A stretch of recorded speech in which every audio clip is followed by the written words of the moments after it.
13h-15h, Europe 1 Info. Et nous accueillons le docteur Brigitte Millon à 13h14 sur Europe 1 pour la rubrique Santé du jour. Bonjour docteur Millot. Bonjour tout le monde. La France est le deuxième pays le plus consommateur de somnifères après l'Espagne. Et vous nous parlez ce matin d'une classe de médicaments pour lutter contre les insomnies différemment. Je voulais bien commencer tout d'abord par un rappel sur les somnifères. 9 millions de Français consomment des somnifères. Mais surtout, ils les consomment sur une trop longue durée. Je rappelle que la durée de prescription officielle ne doit pas dépasser 4 semaines. Ce qui est bien entendu rarement le cas dans la vraie vie. L'Agence du médicament avait d'ailleurs lancé une vaste campagne de communication. Les médicaments contre l'insomnie, c'est pour quelques nuits.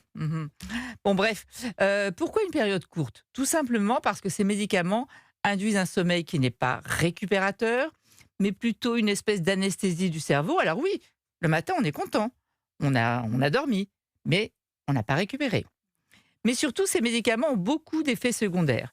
La sensation d'être dans le pâté le matin, une fatigue, une baisse de la vigilance, des troubles de la mémoire, de l'humeur, de l'équilibre et surtout, une dépendance s'installe rapidement avec un besoin d'augmenter les doses et des difficultés à arrêter. Ils doivent rester une solution, oui, mais ponctuelle. Il existe maintenant des anti-éveils.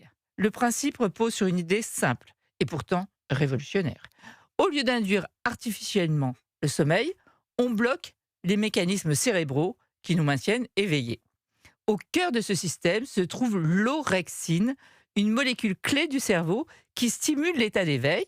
On la bloque, donc le cerveau relâche naturellement la vigilance, laissant ainsi le sommeil s'installer. Je trouve l'idée séduisante. Réduire l'éveil sans perturber l'architecture du sommeil et sans les effets secondaires dont on vient de parler. Un sommeil plus proche du sommeil naturel, moins d'effets résiduels le lendemain et peu d'effets de dépendance. On ne force plus le cerveau à dormir, on enlève simplement ce qui empêche de le faire. Alors attention, il ne s'agit pas d'une baguette magique et les effets restent modestes et variables selon les patients. Mais ce serait peut-être bien d'en parler avec votre médecin. Mais c'est malin, surtout. Très malin, je trouve. Oui, c'est vrai qu'on aurait peut-être pu y penser avant, mais penser un peu différemment, se dire tiens, on va agir de l'autre côté, du côté de l'éveil. Mais c'est bien, bienvenue. Merci beaucoup de nous en avoir parlé, en tout cas dans Europe 1 Info.